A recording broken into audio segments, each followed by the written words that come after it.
052 Mount, Chasing the Wind. You are listening at novelfull.audio.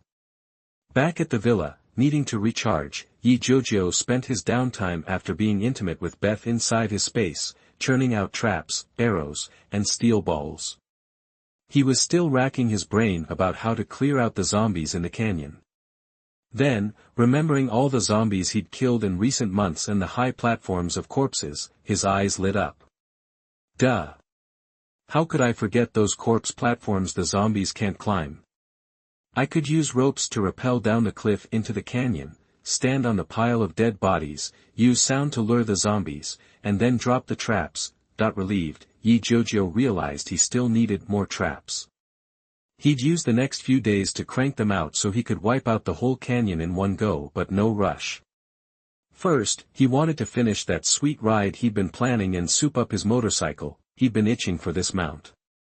Thinking of the mechanical crossbow and the mechanical dog, he figured this motorcycle mod would be something else. At dawn, Jiujiu left the villa and found a secluded spot to start on the motorcycle he'd almost forgotten about while busy killing zombies. He had different types of motorcycles pilfered from the saviors in his space. Using the blueprints, he stripped the usable parts and smelted the rest. After an hour, he had everything he needed. Jiujiu looked at the workbench, stoked. 10 minutes later, every part was assembled. Staring at the high-tech bike in front of him, Jiujiu couldn't wait to summon his mount from the space. With a clang, a 3-meter-long, 1-meter-high motorcycle appeared, 2 huge wheels, front and back, a driver's seat, and a passenger seat. Something about it felt familiar. After a moment, he realized it looked like Batman's motorcycle. Comparing them confirmed it. This was Batman's motorcycle. Curious, Jiujiu asked the system.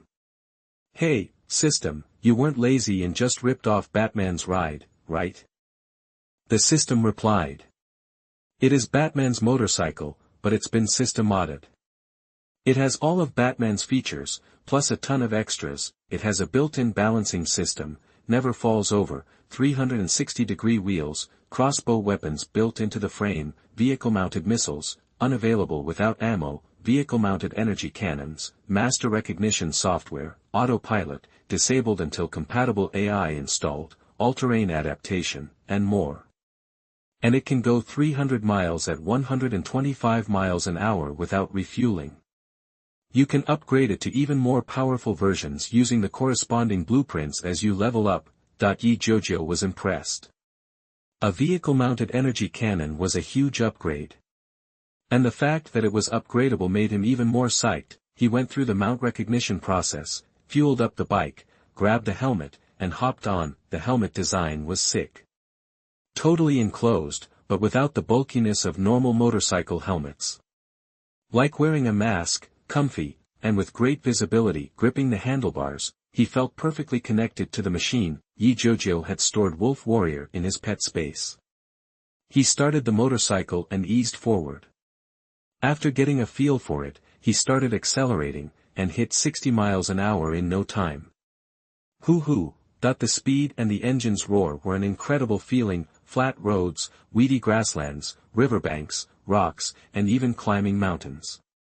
Jiujiu put the motorcycle through its paces, sharp turns, weaving through obstacles. Nothing slowed it down. This thing was a beast. He found a spot to test the crossbow and energy cannon. Great results. They might not fire as fast as a rifle or submachine gun, but 1 arrow a second was more than enough, and the onboard crossbow held 100 bolts, enough to blast through anything. The crossbow bolts weren't like the ones for Jiujiu's handheld crossbow. They were only 4 inches long and as thick as a chopstick, but the firepower was way higher. The energy cannon was in a league of its own, shoulder-fired rocket territory. It fired fast enough, but the power drain worried him. Each shot ate up 200 energy. He didn't have enough energy for more than a couple shots, but the kill radius was only 16 feet, so he gave up on the idea of using the mount to kill the zombies. Hours later, Jiujiu reluctantly drove the motorcycle back to the villa. The sight of it blew everyone away, especially Daryl, who practically had his eyes glued to the high-tech ride. Unfortunately, not everyone could ride it. Even if Jiujiu wanted them to, only he could start it. Beth got to be the first passenger. Once the novelty wore off, Jiujiu buried himself in trap-making. After a week, he had 300 traps, enough to wipe out the entire canyon zombie population in one fell swoop. Luckily, his space had expanded to 10,000 square feet, or he would never have fit them all. He rested another day. Early the next morning, Jiujiu woke Beth, hopped on the mount he'd dubbed Wind Chaser, and roared out of the villa. Unbeknownst to him, he had a tail. Beth had rounded up Maggie, Gwen, Daryl, Abraham, and the others. They were itching to know what Jiujiu was doing, leaving early and returning late. At Beth's urging, they set off. Jiujiu didn't push the speed too hard, making sure they could keep up. They followed him to the edge of the canyon cliff. Jiujiu stopped there, leaving the Wind Chaser on the cliff. He wasn't worried about anyone stealing it. At over a ton, it wasn't like anyone could carry it off. 053 Daryl and his companions were shocked. You are listening at novelfull.audio. Before Beth and the others showed up, Jiujiu had already tied a long rope to a boulder at the cliff's edge and dropped the other end into the canyon. He grabbed the rope and started his descent. The height, a little over 300 feet, wasn't a problem for him. He could practically climb back up if he wanted to, though it'd be a waste of time. He was only a few dozen feet down when Beth and the group arrived. They parked the car and piled out, but Jiujiu was nowhere to be seen. When they peered over the edge, they didn't see Jiujiu, but the sight in front of them was enough to turn them white as a sheet. Across the way, on the mountain road, they could make out endless lines of zombies, stopped by two big box trucks. Down in the canyon, there were at least a few thousand more, stacked behind piles of already dead walkers. Daryl, with his hawk eyes, spotted Jiujiu rappelling down. It finally clicked why Jiujiu had been sneaking off for months. He'd discovered this zombie hotspot a long time ago and had been taking them out himself for everyone's safety. Daryl was genuinely moved. He couldn't have killed that many walkers in a year, even if he tried. But Jiujiu had, and he'd kept it a secret so they wouldn't worry. Maggie and Beth were already pale with fright, and Glenn was biting his lip, speechless, tears welling up. He was the most emotionally affected and understood best why Jiujiu had been doing this. Having seen Jiujiu mow down walkers before, they were amazed by his months-long persistence in clearing them out. Abraham finally broke the silence. That Yi is a damn hero, a real man. I admire the hell out of him. That the truth was, Abraham had tagged along for the same reason as Daryl. He wanted Jiujiu's motorcycle and hoped he'd lead them to where he found it. He hadn't expected to see this. As a soldier, he knew exactly why Jiujiu was killing these walkers. The tanker trucks blocking the road were on the verge of being overwhelmed. Just the thought of it terrified Abraham. If Jiujiu hadn't killed so many, everyone in Alexandria would be dead. Beth, still reeling from the shock, threw her arms around Maggie's neck, sobbing into her chest. Maggie gently patted her back, comforting her sister. She asked the group, "Can we help him?" Abraham and the others shook their heads. Daryl said, "We can't. There's no way for us to get down there. Even if we did, we'd just be a liability. Best we can do is cheer him on from up here." They couldn't risk going down. The drop was too far, and even if they made it, there was no way they were climbing back up. Only Jiujiu, some kind of superhuman, could move up and down like that. Halfway down, Jiujiu sensed something and glanced up, startled. But he couldn't see anything from his vantage point. He muttered to himself and kept going. When he reached the bottom and stepped onto the stinking corpse of a walker, Jiujiu regretted his decision. It stunk to high heaven. The stench of that many rotting bodies was overwhelming. He was thankful he had his helmet on and quickly activated the air filter, which made it bearable. Then he faced another problem. Moving freely on a mountain of corpses wasn't easy. Jiujiu cursed his bad luck under his breath. Now that he was down here, he couldn't climb back up. He'd have to carefully pick his way across the bodies. Step by step, he finally made it to the edge of the pile, pulled an alarm clock out of his pocket, and tossed it about 50 yards away. A minute later, the ringing of ring, ring, ring, echoed around the canyon, drawing the walkers like moths to a flame. Once they were clustered together, Jiujiu pulled a trap from his pack and threw it into the horde. It took out dozens of walkers at once. While the alarm clock continued to blare, Jiujiu kept tossing traps. racking up the kill count. Glenn had seen it before, but everyone else, including Beth, who had known Jiujiu the longest, gaped in astonishment. They were all thinking the same thing. Is it really that easy to kill walkers? Is that little thing Yi is throwing really that powerful? It wasn't surprising they were so impressed.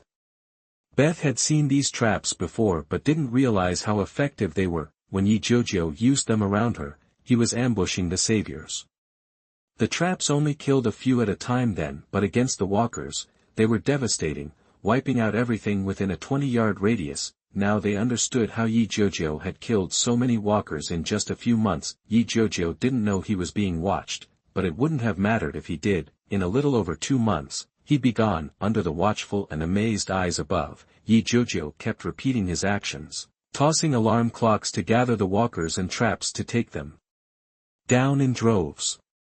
After a while, even Jiujiu's considerable stamina started to flag. With only about 100 traps left, Jiujiu looked up at the remaining zombies in the canyon. The number was finally down to around 3,000. He breathed a sigh of relief and, ignoring the stench, collapsed onto the pile of corpses to rest. Watching from above, Beth's heart ached for him. She kept saying to Maggie, "He's working so hard. I'm going to cook him a feast when we get back. Sis, he's amazing. All those walkers, and he killed them all by himself." Maggie looked at her excited and rambling sister, simply agreeing with her, afraid she'd try to run down there and start fighting the walkers alongside Yi. 054 Unexpected Appearance. You are listening at novelfull.audio. Abraham and the others were past being surprised, clearly desensitized to Yi-kun's zombie kills. After a half-hour break, Jiujiu hopped up from the pile of corpses and kept tossing out alarm clocks and traps, wiping out the zombies below. Only when the canyon was clear did he head back toward the cliff, satisfied. Over 1,000 zombies remained, too far away to be lured by the alarm clocks.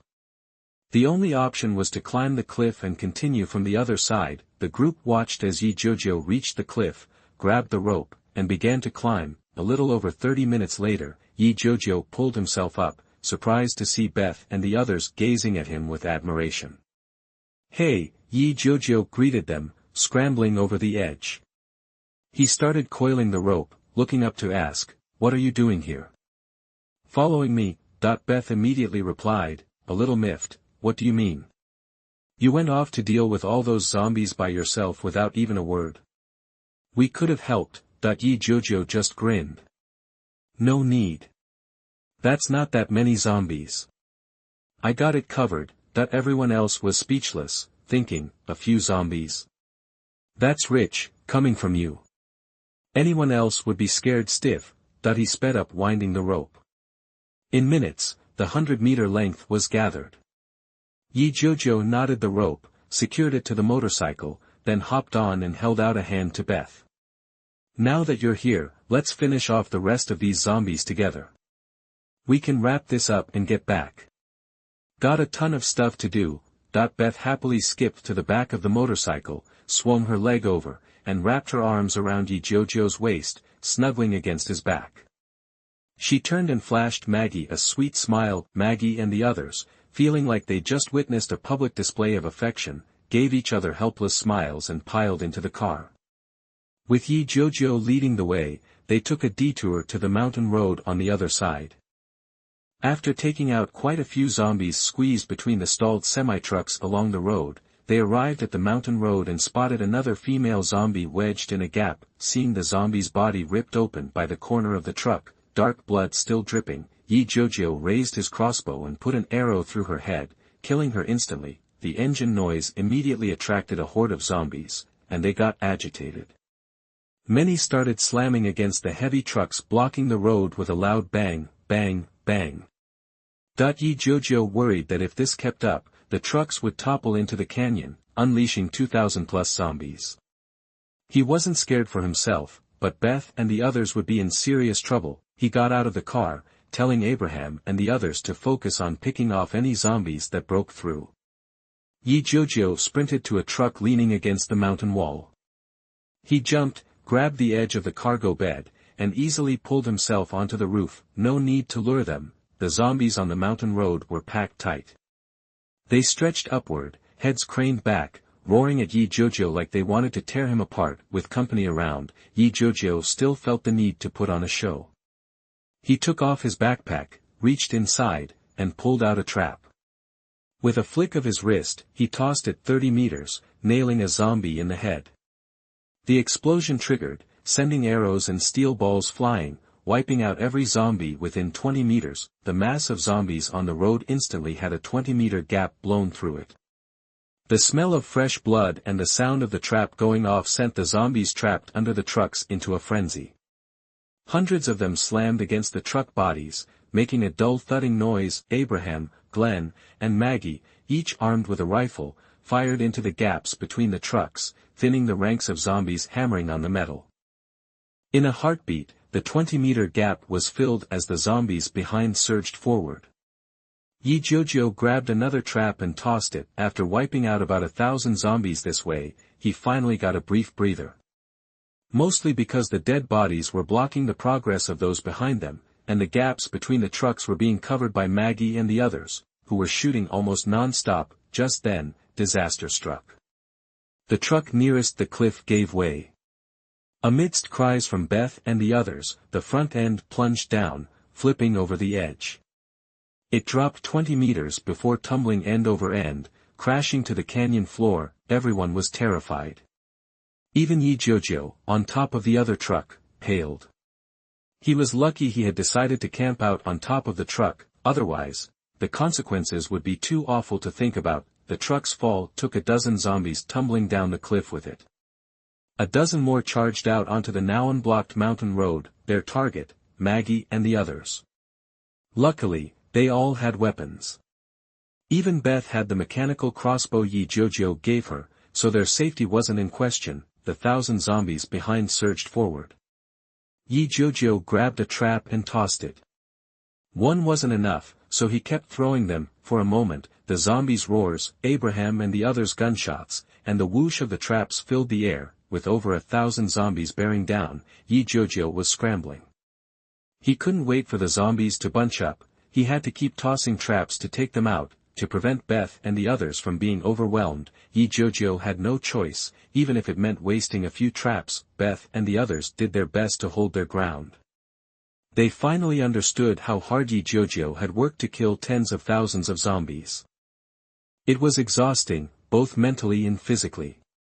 The constant firing was wearing out their arms. Seeing the zombies keep coming, Jiujiu threw more traps, shouting to Beth and the others, "Maggie, get Beth and the others out of here. More and more zombies are coming. Go. Don't distract me." Maggie immediately saw the situation clearly.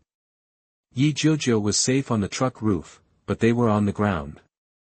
If too many zombies got past, they could be knocked down. Without hesitation, Maggie fired, pulling Beth, who didn't want to leave, back toward the car. $055 Special mission completed.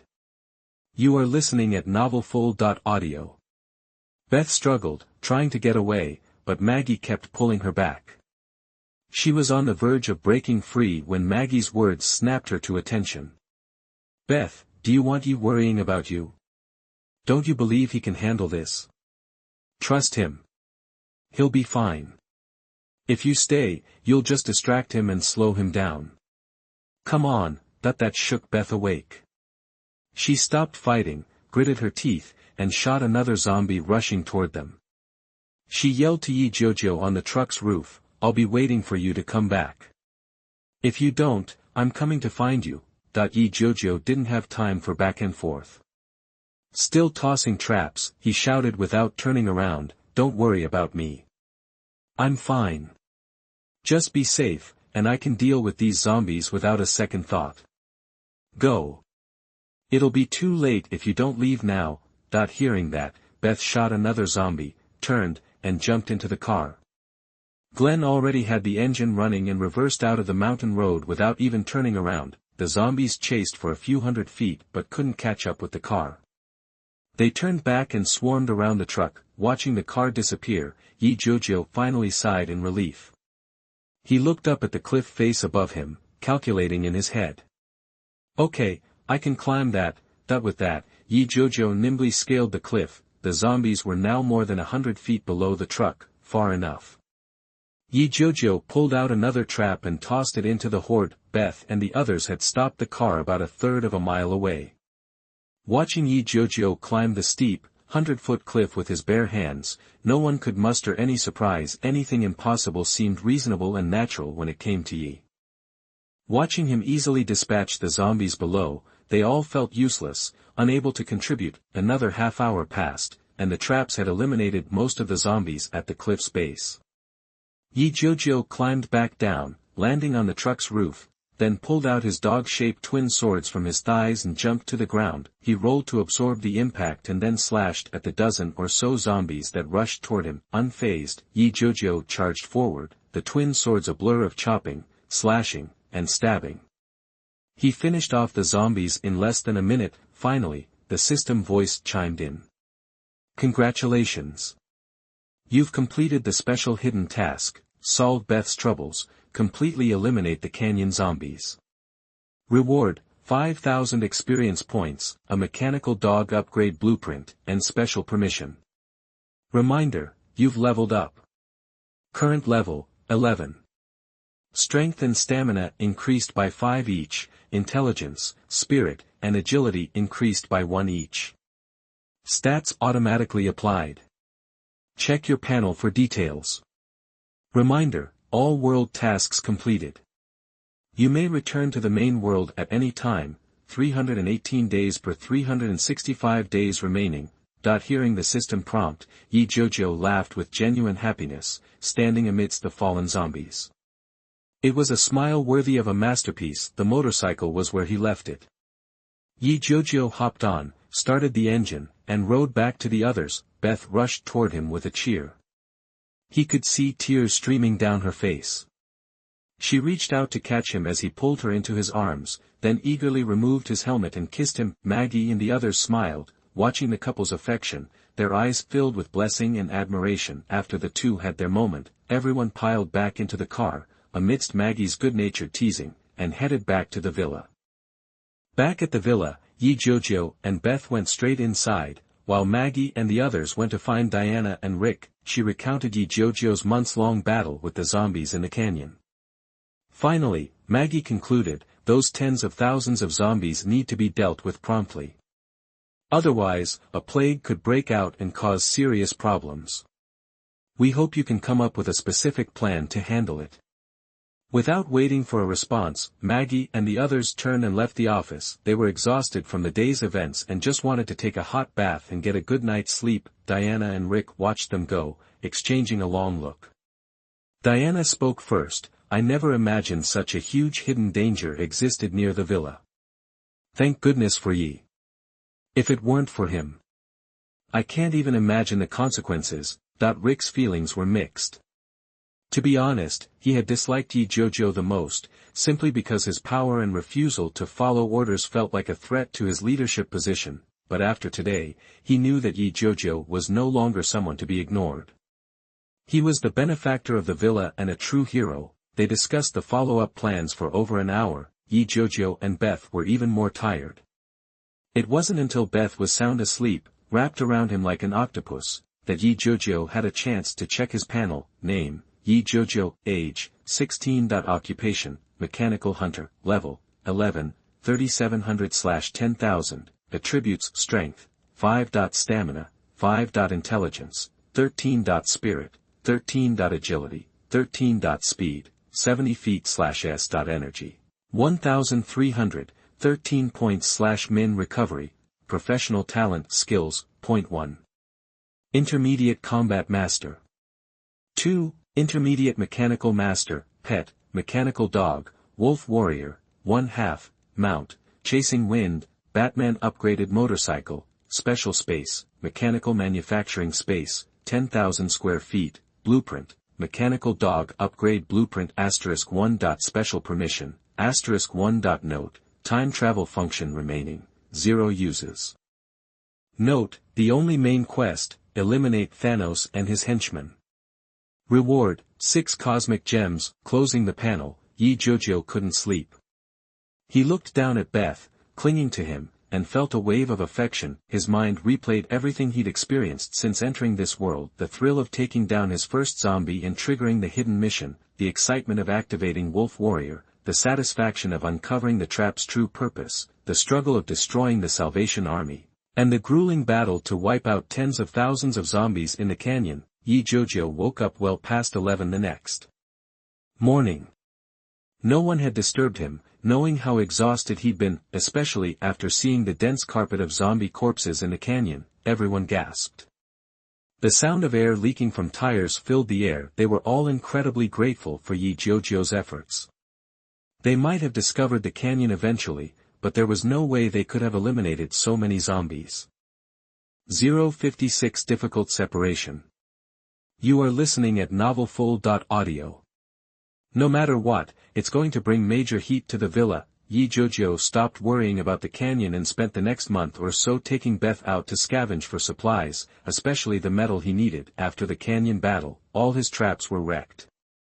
He needed to stock up on metal to stay combat ready. He also needed to find a soul for the mechanical dog, so he could activate the upgraded mechanical wolf. After upgrading Wolf Warrior, his stats were insane. Pet name, Wolf Warrior, mechanical dog, upgraded, attack power, 3,300 pounds energy consumption, 15 abilities per hour of combat, 1 ability per day of regular activity, combat skills, bite, claw, ram, tail swipe, thrust, natural abilities, detection, vigilance, enhanced sense of smell.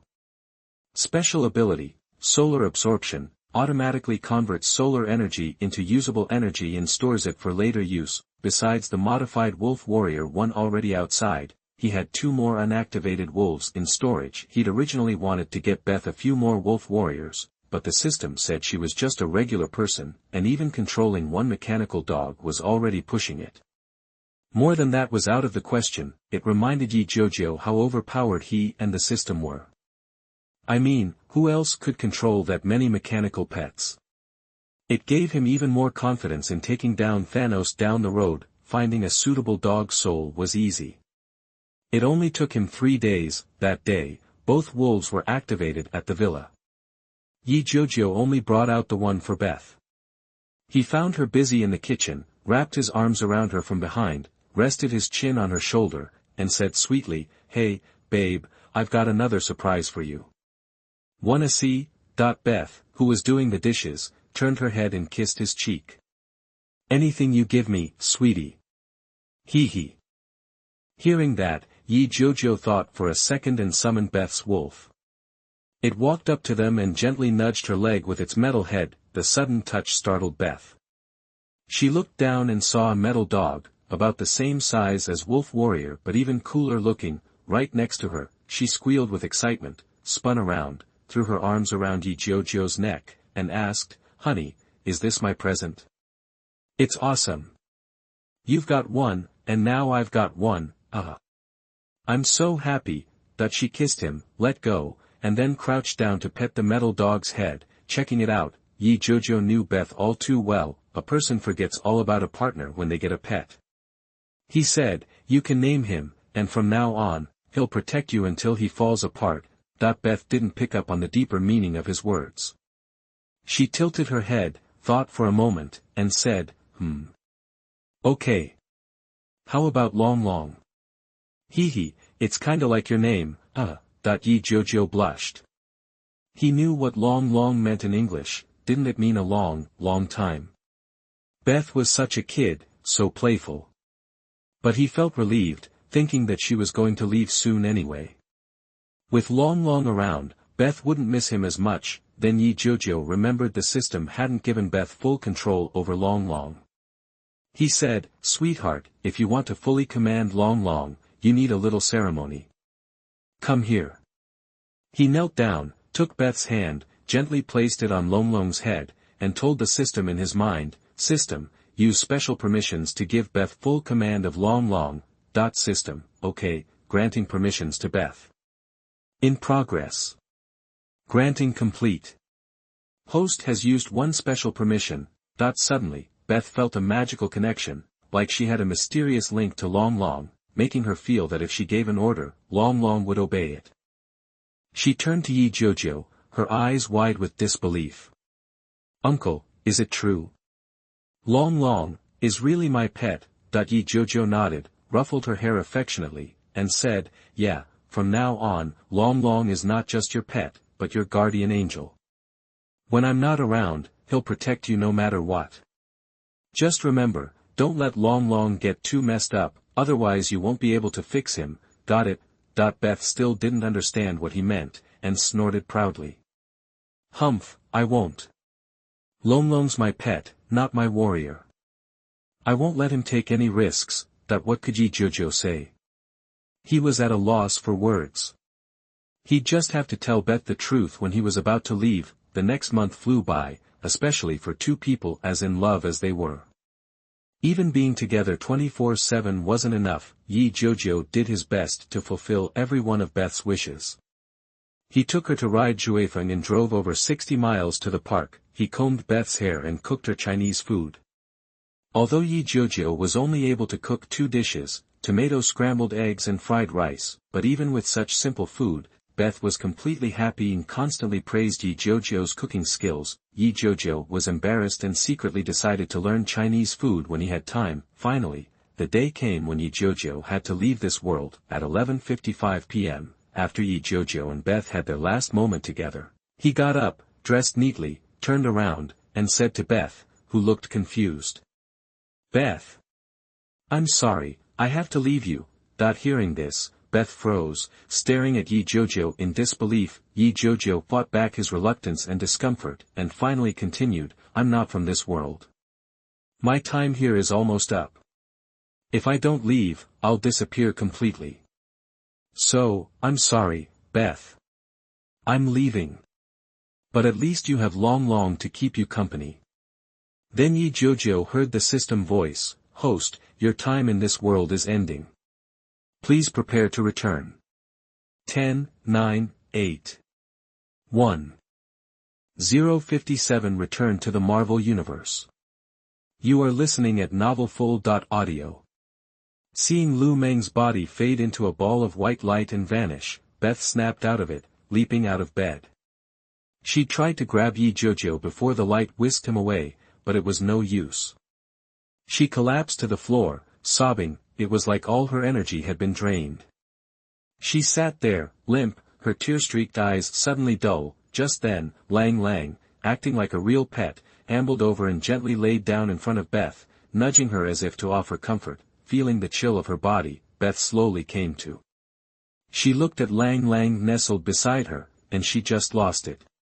She wrapped her arms around Lang Lang's neck and started to cry even harder. Back in Jiujiu's bedroom in the Marvel Universe, he reappeared. He looked around, and a wave of despair washed over him. He sank to the floor, unable to hold back the pain tearing at his heart. What was this feeling? He couldn't quite place it, just a sense of having lost something crucial. Memories of his time with Beth flooded his mind, and it hit him, he'd lost a real connection. Maybe he'd never see her again. The thought was brutal. Jiujiu started second-guessing himself. Had he been too reckless? Knowing it couldn't last, he still let things go that far with Beth. Was that fair to her? Having seen plenty of American movies and TV shows, he'd imagined he could handle relationships like the characters he watched and walk away easily. But his cultural upbringing wouldn't let him be so detached. Sitting there, Jiujiu did a lot of thinking and finally vowed to himself, no more deep emotional entanglements with people from other worlds. After an hour or so, Jiujiu got to his feet, stashed all his weapons in his inventory, headed to the bathroom, stripped off his clothes, and casually asked the system. "Hey, system, what about the reward you promised for finishing all the missions? Where is it?" "System. The rewards were given out in advance. They're the ones you got from the special hidden missions you triggered." Hearing this, Jiujiu, who was about to enjoy a shower, suddenly got ticked off. He cranked the shower head, soaking his hair, and snapped. "Seriously? That's the reward? If it was a reward, why did you make me kill so many zombies? You know that's exhausting, right?" System. "Sure, it was tough, but you got more out of it, didn't you?" You were only supposed to get a blueprint for upgrading the mechanical dog, but you also snagged a special permission reward, letting you leave Lang Lang with Beth. Aren't you happy about that? Jiujiu paused, confused, and asked. Are you saying that if I hadn't triggered that mission, all I would have gotten was a mechanical dog upgrade blueprint? No special permission, system. Correct, host, Jiujiu was at a loss for words. What could he say? Complain that the system was unfair and gave him an extra mission? No way. He should be thanking it for giving him that task. At least it meant Beth had a mechanical dog to keep her safe, right? After a refreshing shower, Jiujiu felt like he'd washed away everything he'd experienced in the world of The Walking Dead. He flopped onto the bed and was asleep in no time. At 7 in the morning, the alarm clock jolted him awake. He fumbled for it under the covers, and after a bit of flailing, he finally hit the snooze button. Annoyed, Jiujiu drifted back to sleep. Something was nagging at him, but he couldn't quite put his finger on it, so he just decided to ignore it and get more sleep. Half an hour later, shouts came from outside. Yo, Yi! You up? It's Parker. Get your butt out here, we gotta head to school. The shout snapped Jiujiu out of it, and then the system chimed in. Daily mission triggered, report to school with Spider-Man Parker, and become true, close friends. Reward, 1,000 experience points. Reminder, don't forget you're supposed to be a student and try to keep a low profile, so other forces don't notice you too early and cause problems. Hearing the system, Jiujiu finally remembered that the guy downstairs was Spider-Man Parker. They were neighbors and classmates, and they used to walk to school together. Of course, Parker hadn't been bitten by a spider yet and was still just a scrawny kid who got picked on. With that thought, Jiujiu scrambled out of bed, threw open the window, waved to Parker, and yelled. Hang on, Parker. I'll be right down. He threw on some clothes, splashed some water on his face in 5 minutes flat, grabbed his backpack, and bolted out the door. It was then that Jiujiu got a good look at Spider-Man Parker, a character he knew well from his past life. Parker, who was only about 5 feet 8 inches, was a few inches shorter than him. He had a friendly face, but he was much skinnier. His big eyes and youthful features made him look almost exactly like Tom Holland. Parker was kicking at the grass, looking bored. When he saw Jiujiu, he grinned and said. Yi, you finally showed up.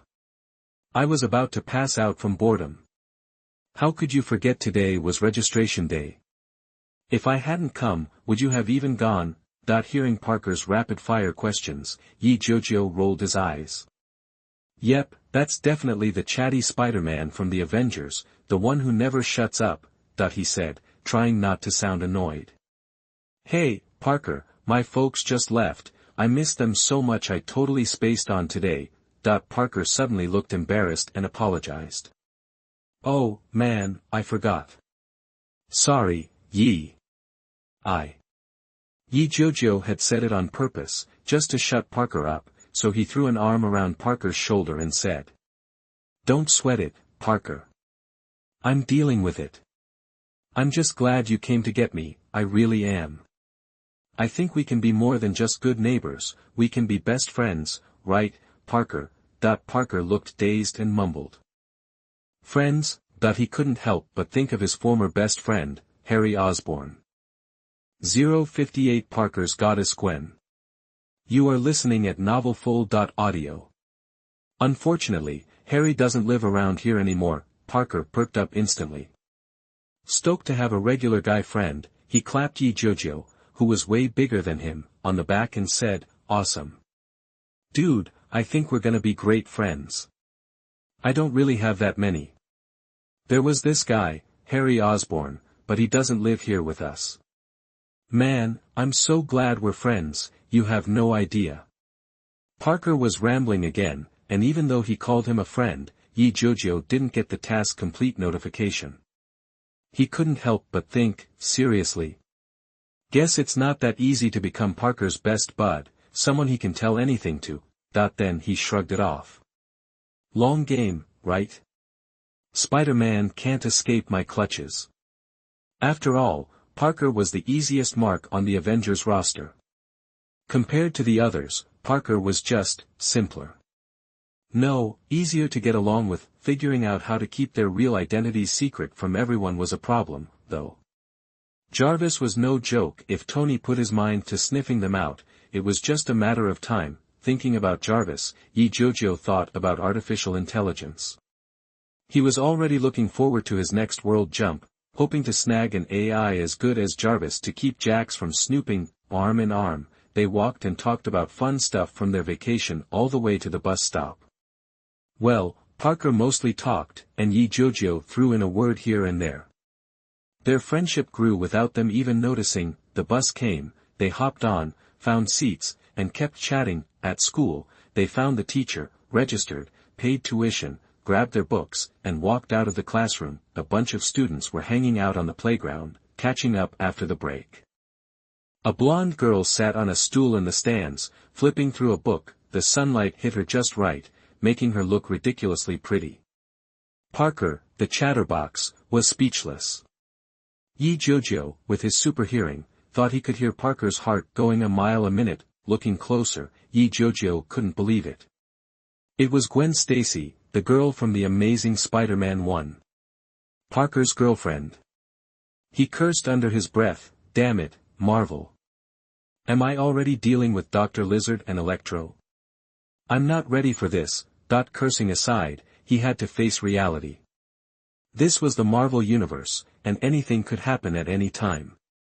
If he didn't want to die young, he needed to get stronger, fast. But then something felt off. Wasn't Gwen gone in Holland's Spider-Man, replaced by a black MJ? How was Gwen here? Then it clicked. This wasn't just a Spider-Man world, it was the real deal, the whole Marvel Universe. Heroine switch-ups were probably normal. Compared to the black MJ, Gwen seemed like a better fit for Holland anyway. Jiujiu turned to Parker, who was still totally zoned out staring at Gwen, and bumped him with his shoulder. What's up, Parker? You got a thing for that girl? Huh, go for it. I don't think she has a boyfriend yet, so you got a shot. Parker blushed instantly, scratching his head and stammering, really? You think she'd like me? I mean, I'm not strong or rich or anything. Seeing Parker so shy and insecure, Jiujiu clapped him on the back and said, believe in yourself, Parker. You get great grades. You're gonna get into a good college. You're gonna be successful, trust me. And I bet that girl's a smart cookie, just like you. She'll like a guy who's good at school. She's not that shallow. I'll help you get her, Parker. Parker looked at Jiujiu with pure gratitude, not just because of the pep talk, but because Jiujiu had offered to help him get the girl. Seeing Parker so touched, Jiujiu decided to go all in. He slung an arm around Parker's shoulder and steered the bewildered kid toward Gwen, ready to introduce himself and lay the groundwork for their future romance. Just then, two guys came running across the court. The first was skinny like Parker, and the second was a big, short-haired dude. Yeah, he looked strong. Jiujiu recognized him, Flexi from the basketball team, the one who used to bully Parker. The skinny kid was obviously running for his life. He tripped in front of Jiujiu and crashed into Parker. They both went down. Parker, ever the good guy, immediately helped the kid up and then glared at Flexi. Hey! Flexi, what are you doing? Picking on someone weaker again. Parker's shout drew everyone's attention, including Gwen, who was still reading in the stands. The crowd knew Flexi was at it again, and someone was finally calling him out. They swarmed over, ready for some drama. Flexi stopped in front of Jiujiu and Parker, shrugged, and sneered, what? Parker. Gonna be a hero for this little guy. Then he gave the imposing Jiujiu a look. You. Yi. Some cowardly Chinese guy. Jiujiu had planned to let Parker get beat up a little, then step in and teach Flexi a lesson, earning Parker's undying gratitude. But getting singled out like that changed things. He thought, I can't take on the big bads yet, but I can definitely handle this clown. Flexi wants to get his butt kicked. Fine. It'll show Parker what kind of friend he's got. 059 A little bit of limelight. You are listening at novelfull.audio.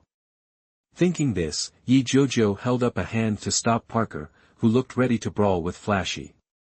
He turned to Flashy and said, "Hey Flash, we have a saying back in China, it's cowardly to bully someone weaker just because you think you're strong.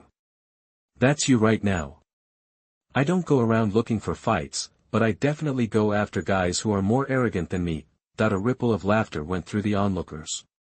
It was hard to tell if they were laughing at Flashy for picking on a smaller guy, or at Jiujiu for biting off more than he could chew. Whether it was the laughter or Jiujiu's words, Flashy was definitely ticked off. His face flushed as he yelled, "Gonna teach me a lesson? You're out of your mind. Ha! That's rich.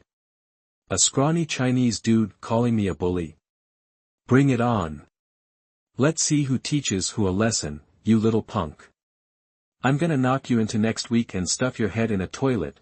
Flashy lunged forward, throwing a punch at Jiujiu's face, but Jiujiu's fighting skills were way beyond a schoolyard bully like Flashy.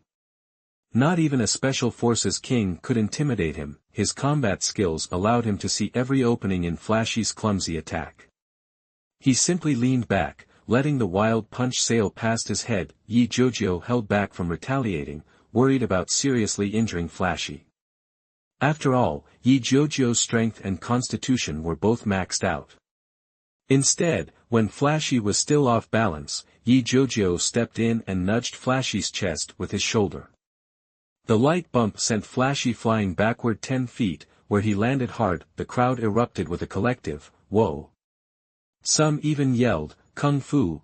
Flashy lay stunned on the ground, gasping for air, feeling like he'd been hit by a truck. Fear dawned in his eyes. Underneath the bluster, he was just a lazy student, not even a real hoodlum. He was used to pushing around smaller kids, but faced with someone tougher, his true colors came out. He was a classic case of a bully who's scared when someone stands up to them. Seeing the fear on Flashy's face, Jiujiu knew he wouldn't get up. Towering over him, Jiujiu said, "Strength isn't about pushing people around, it's about standing up to people who are stronger than you. Flashy, I don't go looking for trouble, but I'm not afraid of it either. I hope you can learn to chill out a little and treat your classmates with respect. You're gonna be stuck with each other for a few years, don't you want to be remembered as the guy who pulls that crap?" Jiujiu turned to the onlookers and said, "All right folks, show's over. Nothing to see here." The crowd, disappointed by the lack of further action, dispersed, buzzing with excitement. Unbeknownst to him, Jiujiu had just become the talk of the school. The skinny kid thanked Jiujiu and Parker and hurried away. Parker's eyes were sparkling. He turned to Jiujiu, practically vibrating with excitement. "That was Chinese Kung Fu. Dude. That was awesome. One move. You took down Flashy with one move. Ha. I've got a Kung Fu master for a friend. This is so cool." Seeing Parker completely distracted from his crush, Jiujiu shrugged. "Calm down, Parker. It's just a simple fighting technique, nothing special. If you're interested, I can teach you too." "Hey, chill out, weren't you trying to meet your dream girl?" Parker blinked rapidly at Jiujiu, as if trying to warn him. Confused, Jiujiu asked, "What's wrong, Parker?" "Something in your eye?" Just then, a female voice spoke from behind them. "Whose dream girl?" Jiujiu froze, then slowly turned to see Gwen standing behind them, a book clutched in her arms, a warm smile on her face. Jiujiu knew when to play wingman. Seeing Parker's crush approaching of her own volition, he naturally wanted to help Parker seal the deal. "Oh, hey there. I was just talking about the dream girl in Parker's heart, which is you. Can I ask you your name, beautiful lady?" Gwen laughed, then extended her hand to both of them. "Hi, I'm Gwen, Gwen Stacy. Nice to meet you both.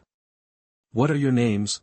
Parker, usually so outgoing, suddenly became shy and tongue-tied. Jiujiu sighed inwardly and stepped forward again, taking Parker's hand and placing it in Gwen's. "Hello, Gwen. I'm Jiujiu, just call me Yi. This is my best friend, Parker," Peter Parker, that he then pressed their hands together in a quick handshake and said, "You guys should get to know each other. Oh, and by the way, my friend's a super smart guy. He's the best of the best." Gwen and Parker both looked stunned and repeated, "Best of the best." Jiujiu realized he'd used an old phrase from his past life, and quickly explained, "Oh, that means he's a super achiever, the top student." Not wanting to be a third wheel, Jiujiu turned to them and said, "Well, you guys have fun. I've got stuff to do, gotta run. See ya." With that, Jiujiu quickly walked away from the school. Watching Jiujiu leave, Gwen smiled and withdrew her hand from Parker's, saying, "He's a really interesting friend, you're so lucky to have someone so willing to help." Parker felt a twinge of disappointment as Gwen's hand left his. He smiled awkwardly and replied, "Yeah, I'm really lucky to have ye as a friend." Parker was grateful to Jiujiu. He had not only saved him from being beaten and embarrassed in front of Gwen, but had also created an opportunity for them to meet. As Jiujiu left the school and walked home, he pondered how he would get the money necessary to go to Wakanda and buy vibranium. He forgot that Wakanda was located far away in Africa and was protected by a mysterious shield, preventing ordinary people from finding it. $060 Inspiration from Robbery. You are listening at novelfull.audio. Without a lucky break, he's going to miss out on vibranium. When Jiujiu thought about making money, his mind went to all the gold, diamonds, and jewelry he'd collected in space and in the Walking Dead world. But the jewelry hadn't been converted to cash yet, and that gave him a headache. He'd gotten greedy in the Walking Dead world, thinking he could just load up on valuables, but now he realized those things had no clear origin. How to move them became a real problem. No auction house would touch them without proof of ownership, and hitting up the underground market. He was just a 16-year-old kid. People would rip him off for sure. Yeah, being young was a definite disadvantage. Just then, the system chimed in his head. Main world mission triggered, obtain $50 million to purchase vibranium. Reward, 1,000 experience points. Jiujiu almost passed out. 50 million for vibranium? That was insane. And he didn't even know how much vibranium that would buy. If he wanted enough to give Wolf Warrior a serious upgrade, it would take even more. Even selling everything he had wouldn't cut it, he sighed. Man, this sucks. Where am I going to get that kind of money? He kept walking, and as he passed a dark alley, a bunch of young black guys blocked his way. One of them smirked at him. "Hey, Asian kid, you just hit the jackpot meeting us, huh? Empty your pockets. If we're feeling nice, maybe we won't even beat you up after we take it. Otherwise, we'll just beat it out of you. So, you gonna hand it over, or do we have to rough you up?" Suddenly, inspiration struck. He remembered what a lot of time travel characters did: rob people. Okay, not rob exactly, more like redistribute wealth. And these guys were the perfect targets, low-level thugs that were everywhere in the US. He could tell at a glance they weren't even real gang members, just punks. Thankful for the inspiration, Jiujiu faced the crew surrounding him, thinking he'd give them a light beatdown to show his appreciation, so, he spread his hands and grinned. Whoa, a robbery. What are the odds? Okay, so, now it's my turn. His smile vanished. Hand over all your cash. Or I'll beat you so bad your own mother won't recognize you. The guys just stared at him, stunned. Then they got pissed. The biggest one cursed and threw a punch. Jiujiu was ready. He ducked under the punch, then drove his knee into the guy's gut. The big dude doubled over with a gasp, clutching his stomach and collapsing. Jiujiu didn't hold back. He punched, hammered, swept, taking all of them down. Then he stepped on the first guy and snarled, "The money. Now. Or I'll beat it out of you." His sudden display of skill scared the hell out of them. They didn't put up a fight. They scrambled to empty their pockets. Jiujiu looked at the pathetic haul. A few old cell phones, a handful of bills mixed with loose change, and a couple of cheap knives. He was speechless. It barely added up to $20. Seriously? He lost all interest. He pulled his foot away and gave the big guy a kick. You guys are an embarrassment. I'm almost ashamed to take your money. Just get out of here. The guys scrambled for their stuff and bolted, not saying a word. After they were gone, Jiujiu walked on, racking his brain for powerful Marvel gangs with lots of cash. He could only think of one, Wilson Fisk, aka Kingpin, the crime boss who popped up in Spider-Man, Daredevil, Punisher, and X-Men. The guy's life could be a TV series. It was a miracle he'd survived so many beatdowns from superheroes. But those heroes were too busy upholding the law to worry about Fisk's revenge. They'd just lock him up, Jiujiu scoffed. He wasn't going to show any mercy. He was the same guy who'd killed people in the Walking Dead world. Since Fisk was his first target, he wasn't going to give him a chance to retaliate. When Jiujiu went after Fisk, he'd be disguised, making sure there was no comeback. After all, money talked in America. If you had enough cash, you could get away with anything. Lost in thought about how to take down the Kingpin, Jiujiu got home around noon. He skipped lunch, grabbed 3 hot dogs to tide him over, and got back to his room to plan. A silent mechanical crossbow was his best bet. If he wanted to sneak into Fisk's place, he had to be quiet. For his disguise, he'd use the helmet from his Jiujiu motorcycle. It was cool and concealed. Even the best scanners couldn't get a read on his face under that thing. As for clothes, something clean and simple. No superhero suit for him, some loose-fitting sportswear would do the trick. It was easy to find and wouldn't attract attention from the FBI or S.H.I.E.L.D. 061 Searching for Daredevil Matt. You are listening at novelfull.audio. Everything was set. Jiujiu glanced at the 30 traps already stashed away and got back to work, using metal and energy to craft even more. He spent the entire afternoon working, and Parker never showed up. Jiujiu found it amusing. Guess it's true what they say, boys forget their friends once girls enter the picture. With nothing else to do, Jiujiu fired up his computer and started digging for information about the Kingpin group online. Unfortunately, there wasn't much solid info on Kingpin readily available. All he found was Kingpin's real name and a vague suggestion that he was the shadowy boss of Hell's Kitchen, with several gangs working under him. The rest was just rumors, unreliable for planning anything. This was a real headache. He had the address of the Kingpin group's headquarters, but just barging in, even if he took out Kingpin, wouldn't guarantee he'd find what he was really after. Think about it, any deals involving porn, gambling, or drugs wouldn't leave a mountain of cash lying around. The most you'd probably find was $1 million or $2 million in petty cash, with the bulk of the money still circulating as working capital in the hands of the goons.